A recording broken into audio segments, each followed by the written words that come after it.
साक्षी और आशा करती हूँ आप सब स्वस्थ और प्रसन्न होंगे। आज की हमारी वीडियो है मेरी पुरानी वीडियो से लिंकिंग है, जो कि पर्सनालिटी के बारे में थी। और आज मैं बात करने वाली हूँ पर्सनालिटी के एक सेगमेंट कम्युनिकेशन के बारे में। हमने उस वीडियो में पर्सनालिटी को अच्छे से समझा कि हमारी पर्सनालिटी क्या होती है, हमें पर्सनालिटी की इम्पोर्टेंस क्या होती है और पर्सनालिटी हमें कहाँ कहाँ हेल्प कर सकती है। और इस वीडियो में हम जानेंगे पर्सनालिटी का एक सेगमेंट होता है कम्युनिकेशन। हम कम्युनिकेशन के थ्रू अपनी पर्सनालिटी को और अच्छे से इन्हांस कर सकते हैं, इम्प्रूव कर सकते हैं। तो चलिए हम पर्सनालिटी के बारे में थोड़ा सा जानते हैं और समझने की कोशिश करते हैं कि हम कहाँ कहाँ लैग बिहाइंड कर रहे हैं और हम अपनी पर्सनालिटी को कैसे अच्छा कर सकते हैं। तो चलिए लेट्स गेट स्टार्ट। फ्रेंड्स, सबसे पहले हम ये जानने की कोशिश करते हैं कि एक्चुअली में कम्युनिकेशन होती क्या है। तो कम्युनिकेशन एक पर्सनालिटी का ऐसा हिस्सा है जिसके थ्रू हम अपनी इंफॉर्मेशन, हमारे आइडियाज, हमारी ओपिनियंस हम दो या दो लोगों से ज्यादा के बीच में शेयर करें।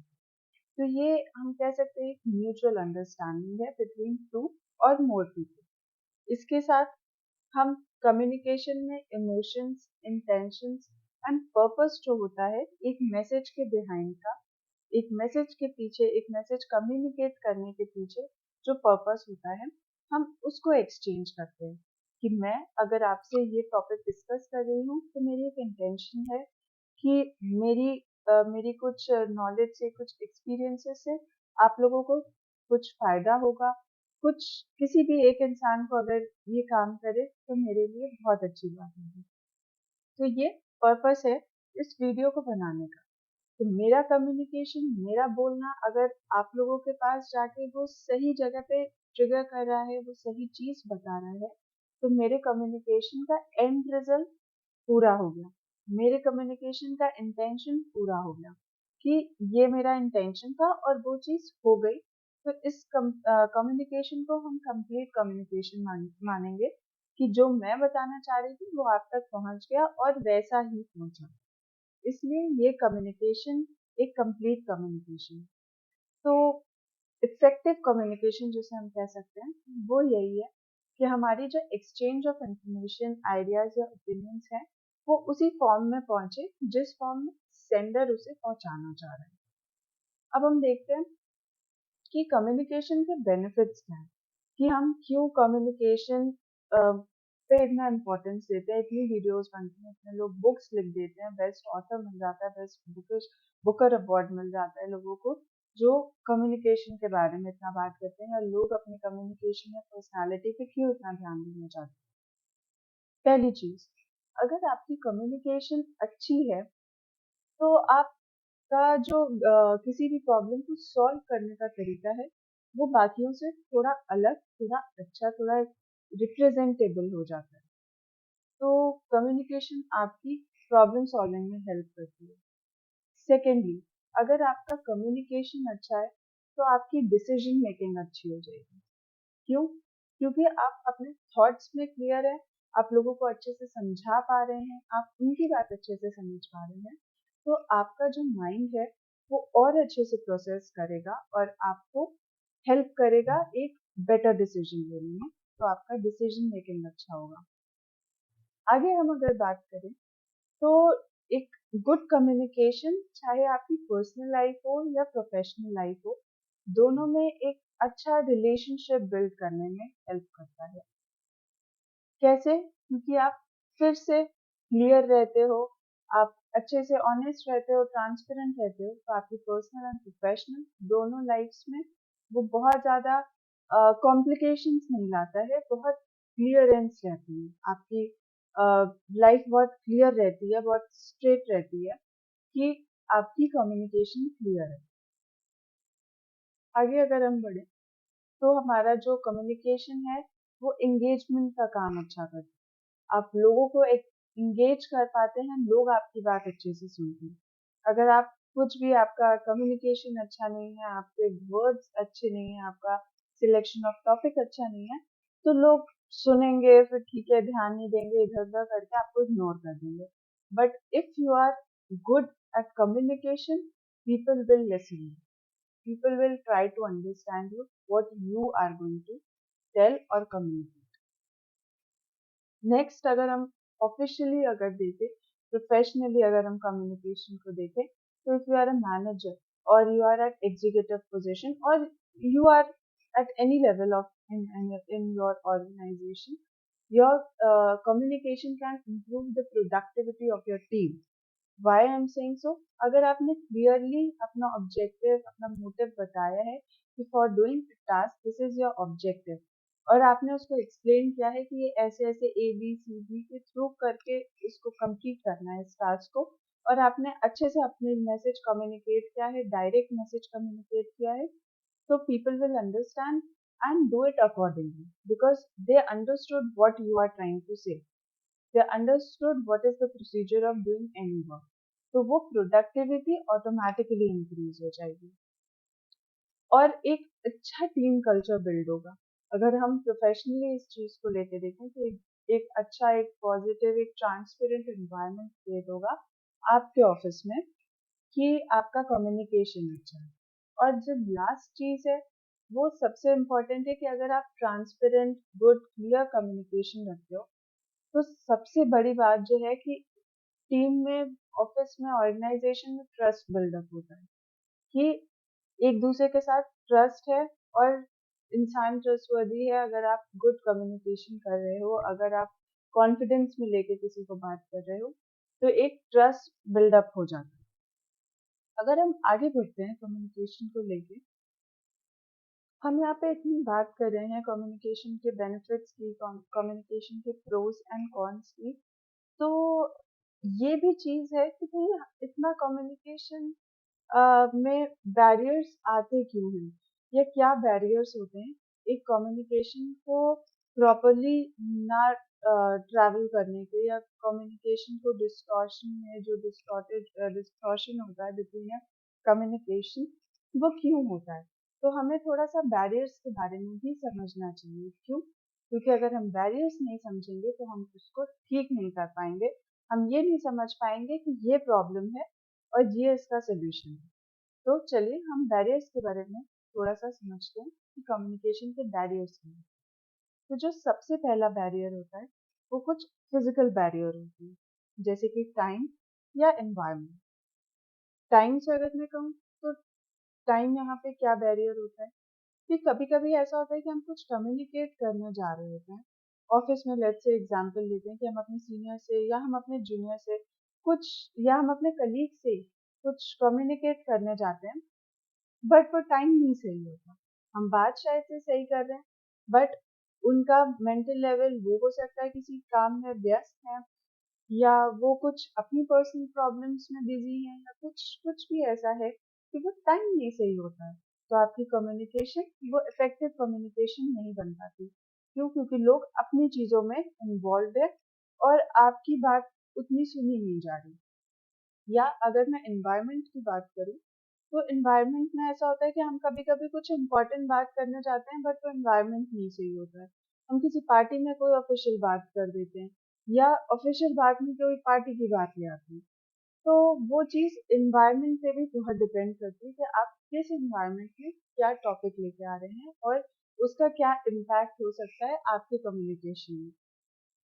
सेकेंडली अगर हम देखें तो परसेप्शनल चीज़ें होती हैं।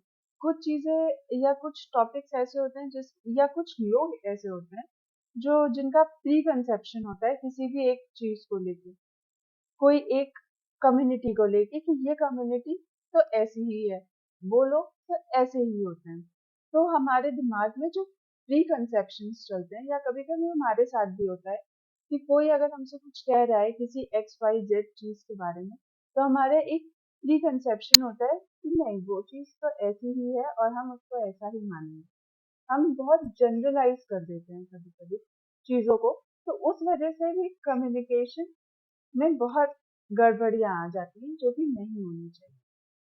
थर्डली अगर हम बात करें तो हमारा इमोशनल लेवल, हम बात कर रहे हैं या कोई सुन रहा है, उनमें क्या इमोशंस चल रहे हैं उस टाइम पे, या कोई कम्युनिकेशन टू वे हो रही है और हम अपने इमोशंस को डोमिनेट करने देते हैं खुद पे, जैसे एंगर, एंजाइटी या ईगो जैसी चीजें। कभी कभी हमें कोई फीडबैक मिल रहा है या कोई हमसे कुछ समझा रहा है या हम किसी से कुछ कह रहे हैं, तो वो हम समझने को पॉजिटिव ना लेने की बजाय अपनी ईगो पे ले लेते हैं कि उसने मुझे ऐसा कैसे कह दिया, या हाउ डेयर ही, ऐसी वाली चीजें आजकल लोगों में बहुत आ जाती हैं। तो वो पॉजिटिव कम्युनिकेशन होने की जगह नेगेटिव कम्युनिकेशन हो जाती है, फर्स्टली।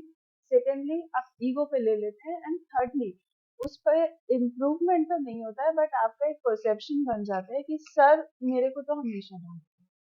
तो माइट भी सर का रीजन है कि आप इम्प्रूव करो, बट आपने वो चीज ईगो पे ले ली, तो उसका वो रिजल्ट पॉजिटिव नहीं नेगेटिव होगा। तो हमारा एक इमोशनल लेवल जो होता है वो कम्युनिकेशन में बहुत अच्छा साबित नहीं होता। अगर हम नेक्स्ट पे जाएं तो कल्चरल स्टीरियोटाइप या स्टेटस, मतलब कल्चरल बेसिस पे अगर हम देखें तो इस चीज पे बहुत ज्यादा स्टीरियोटाइप या स्टेटस का बहुत देखा जाता है। स्टेटस पे हम बात कर लेते हैं या स्टीरियोटाइप हो जाते हैं किसी एक एक्स कम्युनिटी को लेके, या हम स्टेटस वाइज हो जाते हैं कि आई हैव गुड स्टेटस या high level status and she is not good या ही इज नॉट गुड। तो वो सारी चीजें हम कल्चरल लेवल पे जब हम अपनी कम्युनिकेशन में ले आते हैं तो वो थोड़ी प्रॉब्लमैटिक हो जाती है। And the next which I'm going to talk about, next barrier is the most and foremost, I guess foremost important barrier होता है हमारी कम्युनिकेशन में, जो कि है लैंग्वेज बैरियर। हम नहीं समझ पाते हैं कि हमें कौन सा लैंग्वेज चूज करना चाहिए। खासकर अगर हम इंटरव्यू की बात करें, अगर हम इंटरव्यू के हिसाब से बात करें, तो हम सोचते हैं कि हम इम्प्रेशन जमाने के लिए किसी पे इंग्लिश में बात कर दें, बट अगर हम उसमें कॉन्फिडेंट नहीं है, उसमें हमारा कमांड नहीं है, तो हमें ये चीज समझनी चाहिए कि जो हमारी वर्नाकुलर लैंग्वेज है, बी इट हिंदी और एनी स्टेट लैंग्वेज, हम उसमें कंफर्टेबल हैं, हम उसमें अपनी बात ज़्यादा अच्छे से समझा सकते हैं, या हम बाइलिंगुअल हो सकते हैं और बाइलिंगुअल होकर हम अच्छे से समझा सकते हैं if it is allowed in your interview और योर ऑफिस। तो हमें उसी में बात करनी चाहिए। हमें कोई भी ऐसी शर्म की बात नहीं है कि हम अपनी स्टेट लैंग्वेज में बात कर रहे हैं, या हम इंग्लिश नहीं बोल पा रहे या इंग्लिश बोल पा रहे हैं और कोई स्टेट लैंग्वेज नहीं बोल पा रहे हैं, डजेंट मैटर। आप जिस लैंग्वेज में कंफर्टेबल हैं, आप जिस लैंग्वेज में अपना मैसेज अच्छे से कम्युनिकेट कर सकते हैं, आपको उसी लैंग्वेज का इस्तेमाल करना चाहिए इंटरव्यू में खास तौर से। और अगर आपके ऑफिस में भी ये हो सकता है तो it is well and good, आप अच्छे से कम्युनिकेट कर सकते हैं अपनी जो आपकी मदर टंग है उसमें। क्यों? क्योंकि इमोशंस ज्यादा होते हैं आपकी, आप जिस लैंग्वेज से कनेक्टेड होते हैं आप उसमें अपने इमोशंस ज्यादा अच्छे से समझा सकते हैं। और इसके साथ हमें ये भी ध्यान रखना चाहिए कि मान लीजिए मेरी अ, पंजाबी लैंग्वेज है जो कि मेरी स्टेट लैंग्वेज है, और सामने वाले को जिसको मैं समझाना चाह रही हूँ उसको मेरी स्टेट लैंग्वेज ही नहीं आती है, और मैं अपनी स्टेट लैंग्वेज में बात कर रही हूँ, तो वहां पे थोड़ा समझने का इशू हो जाएगा कि मैं जो समझाना चाह रही हूँ वो सामने वाले को समझ में ही नहीं आ रहा है। तो हमें अपने साथ साथ जिसको हम मैसेज कम्युनिकेट करना चाहते हैं जिस भी तरीके का, उस मैसेज का मीडियम सही होना चाहिए, वो मीडियम करेक्ट मीडियम होना चाहिए। सेकेंडली हम जेंडर बायस्ड हो जाते हैं कभी कभी वाइल कम्युनिकेटिंग। हमें जेंडर के हिसाब से बात करते हैं, या कभी कभी हम बहुत फ्री हो जाते हैं या बहुत ज्यादा उन चीजों को जेंडर बायस्ड होकर देख लेते हैं, तो ये सारी चीजें हमारी बैरियर बन जाती हैं कम्युनिकेशन में। और कुछ कुछ हमारा इंटरपर्सनल चीजें भी होता है, जैसे हमारा कम्युनिकेशन में डिजायर ही नहीं होता है, हम इंटरपर्सनल चीजें कि हम बहुत कैजुअली चीजों को ले लेते हैं। हम अपना जैसे अब मैं बात कर रही हूँ, मेरे फेशियल एक्सप्रेशन हो रहे हैं, मेरे हैंड मूवमेंट्स हो रहे हैं, एक इमोशन कनेक्ट हो रहा है कि मैं आपको समझाना चाह रही हूँ कि ये सारी चीजें होती है। बट कुछ लोग ऐसे होता है ना, प्लेन होते हैं, उनमें कोई एक्सप्रेशन नहीं होता, उनमें कोई हाव भाव भंगिमा कुछ नहीं बनती है, दे जस्ट प्लेन, कोई इंटरपर्सनल स्किल्स नहीं है, आप वो डेवलप नहीं कर पाते, उनमें वो चाह नहीं होती है कि वो उन चीजों को डेवलप करें और एक कम्युनिकेशन को एक बेटर इफेक्टिव कम्युनिकेशन में चेंज करें। और लास्ट में अगर हम बात करें एक प्रोफेशनल एनवायरनमेंट में, तो एक एटमॉस्फेयर भी बहुत बड़ा रोल प्ले करता है एक effective good communication of an organization में। अगर बहुत ज़्यादा स्ट्रिक्ट एटमॉस्फेयर है किसी भी ऑर्गेनाइजेशन का, तो बहुत ज़्यादा प्रॉब्लमेटिक होता है वहाँ के एम्प्लॉयज़ के लिए काम करना, वहाँ के एम्प्लॉयज़ के लिए कम्युनिकेट करना, फीलिंग्स को एक्सप्रेस करना, और साथ में जो मैनेजमेंट होता है उसको भी कहीं ना कहीं इस स्ट्रिक्ट एटमॉस्फेयर के रिपरकशंस देखने पड़ते हैं। क्यों? क्योंकि उनको फीडबैक लेने में, उनको जानने में कि what is going wrong and what is going right in their organization, वो समझ ही नहीं पाते, क्योंकि इतना स्ट्रिक्ट एटमॉस्फेयर है कि people won't communicate with each other. तो ये सारी प्रॉब्लम्स होती हैं जो दोनों एंड से, मैनेजमेंट और एम्प्लॉयर दोनों के एंड से, एम्प्लॉय एंड एम्प्लॉयर दोनों के एंड से समझनी चाहिए। अब हमने इतनी बात कर ली कम्युनिकेशन के ऊपर और क्या बैरियर्स हैं, क्या प्रॉब्लम्स आती हैं। अब हम देखते हैं कि हम इम्प्रूव कैसे कर सकते हैं हमारी कम्युनिकेशन, कि हम अपनी कम्युनिकेशन को कैसे बेटर बना सकते हैं। तो बेटर करने के लिए हम अपनी, पहले तो हमें ये समझना पड़ेगा कि हमारी ऑडियंस कैसी है। ऑडियंस में यहाँ मैं कहना चाहती हूँ, हम जिसको जो रिसीवर है मैसेज का, मैं सेंडर होती हूँ और आप रिसीवर हैं, तो मेरी ऑडियंस, मेरा जो रिसीवर है ऑडियंस के फॉर्म में, वो क्या कंसिडर कर रहा है, उसकी रिक्वायरमेंट क्या है। या अगर हम इंटरव्यू पैनल में देखते हैं, इंटरव्यू के लिए जाते हैं, तो हमें ये समझना पड़ेगा कि हमारे इंटरव्यूअर क्या सुनना चाह रहे हैं, हम क्या बताना चाह रहे हैं, वो उतना, अगर इंटरव्यू पॉइंट ऑफ व्यू से देखा जाए तो वो उतना मैटर नहीं करता जितना हम क्या सुनना चाह रहे हैं। हम कुछ भी नहीं बोल सकते। हमें अगर पूछा गया व्हाट इज योर नेम, तो मेरा आंसर यही होना चाहिए कि my name is Shivakshi, this is my name and this is what my audience want to listen. तो ये चीज हमें ध्यान रखनी है कि हमारी ऑडियंस क्या है और उसकी क्या रिक्वायरमेंट है। सेकेंडली, हमें एक एक्टिव लिसनर होना बहुत जरूरी है किसी भी कम्युनिकेशन में। एक्टिव लिसनर, अगर हम प्रेजेंट मोमेंट में रहेंगे तो हमारी जो कम्युनिकेशन है वो काफी स्मूथ जाएगी। सामने वाले को जो रिसीवर है वो अगर रिप्लाई करेगा तो हमें 2-3 बार सुनने के लिए या समझने के लिए जरूरत नहीं पड़ेगी। हम एक्टिव लिसनिंग करेंगे, हमारा माइंड प्रॉपरली वर्क करेगा कि अगर सामने से मेरे पास एक रिप्लाई क्वेश्चन आता है, तो मैं उसको प्रोसेस करके जल्दी से आंसर दे सकती हूँ और करेक्ट आंसर दे सकती हूँ अगर मैं एक्टिव लिसनिंग कर रही हूँ तो। थर्डली, अगर हम देखें तो हमारी कम्युनिकेशन बहुत क्लियर होनी चाहिए, उसमें बहुत घुमाव फिराव नहीं होना चाहिए। अगर आपसे एक चीज पूछी गई है तो आपको वही और बहुत क्लियर और कम शब्दों में जवाब देने की कोशिश करनी चाहिए, क्योंकि वही तरीका बेस्ट है। आप ज्यादा घुमाव फिराओगे तो क्वेश्चन भी आप शायद से आंसर एंड करते करते भूल जाओ, और जो आंसर है उसका भी जो रस है वो कम हो जाएगा। फॉर एग्जाम्पल, अगर मैंने पूछा A for which fruit starts with A, आप एप्पल बोलोगे तो मेरे दिमाग में एक पिक्चर बनेगी कि हाँ ये एप्पल है and you know the answer.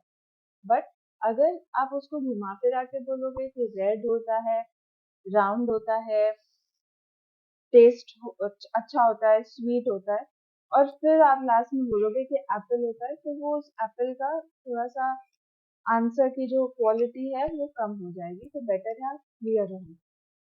और इसमें 5 सीज हैं जो आपको ध्यान रखना है: clear, correct, complete, concise and compassionate. आपको क्लियर के साथ साथ करेक्ट आंसर देना है, और नहीं भी आपको इन केस कोई आंसर पता है तो आप जस्ट सॉरी कह के काम चला सकते हैं। जरूरी नहीं है कि आपको आंसर नहीं पता है तब भी आप उसमें घुमा फिरा रहे हैं, नो यूज। आप correct, clear, complete, concise and compassionate, ये 5 चीजें ध्यान रखिए। करेक्ट, कंप्लीट होना चाहिए, जितना आपसे पूछा गया है आप उतना स्टार्टिंग से एंड तक बता दीजिए, दैट्स इट। कंसाइज होना चाहिए, बहुत ज्यादा उसमें घुमाव फिराव ऊंचा नीचा नहीं होना चाहिए। और कंपैशनेट एज इन कि जो full of emotions and feelings होनी चाहिए, जो चीज आप बताना चाह रहे हो वो उसको उस तक पहुंचे, उसमें वो कंपैशन होना चाहिए। फोर्थ अगर हम देखें तो किसी भी कम्युनिकेशन में जो मीडियम होता है वो बहुत ज़रूरी होता है। जैसे कि मैंने पहले भी आपसे बताया, language. To choose the right medium to communicate your message properly. आप किस मीडियम से कम्युनिकेट करना चाह रहे हो। अगर मैं प्रोफेशनली बात करूं तो यहाँ पे कम्युनिकेशन के मीडियम से हम सिर्फ लैंग्वेज नहीं बल्कि written, non written, like written, oral, verbal, non verbal, हम कैसा मीडियम यूज कर रहे हैं ऑफ कम्युनिकेशन, इलेक्ट्रॉनिक, ये सारी चीजें ध्यान रखनी चाहिए कि हमारी ऑडियंस क्या है और उसके लिए हम कैसा मीडियम यूज कर रहे हैं अपनी बात को कम्युनिकेट करने के लिए। तो वो हमें अपने दिमाग में रखना चाहिए। Second last thing would be respectful always. If you are in any situation, whatever your situation is, you are mad at someone, but don't be disrespectful. In a communication, in if you are a professional person, or you are in an interview, or whatever it is, you're talking to your junior or senior or colleague, whatever it is, you should be respectful to everybody. While making a good communication, it will impact your communication, trust me. And the last thing which I want to conclude by saying, to be positive towards your feedback. Whomsoever is giving you feedback in any communication, you should be open to feedback because feedbacks will always help you to grow. Your growing attitude will help you to grow bigger and better. So be open for feedbacks. I hope this session आपको आपको इस session में काफ़ी help किया होगा और मैं आशा करती हूँ कि अगर आपको इसमें थोड़ा सा भी हेल्पफुल लगा हो और आपको इसके अलावा कोई प्रॉब्लम हो या इससे रिलेटेड ही अगर आपके मन में कोई भी सवाल हो, कोई भी डाउट हो, तो प्लीज़ आप कमेंट बॉक्स में मेंशन करिएगा। I will be happy to help. और मेरा पर्सनालिटी के ऊपर ही आगे भी मैं कई टॉपिक्स ऐसे ही उठाऊंगी। तो आपको अगर कोई टॉपिक स्पेसिफिकली चाहिए तो वो भी आप मेंशन करिएगा। I would love to talk on that topic as well. तब तक के लिए आप सेफ रहिए, सुरक्षित रहिए and very happy new year to all of you. Thank you.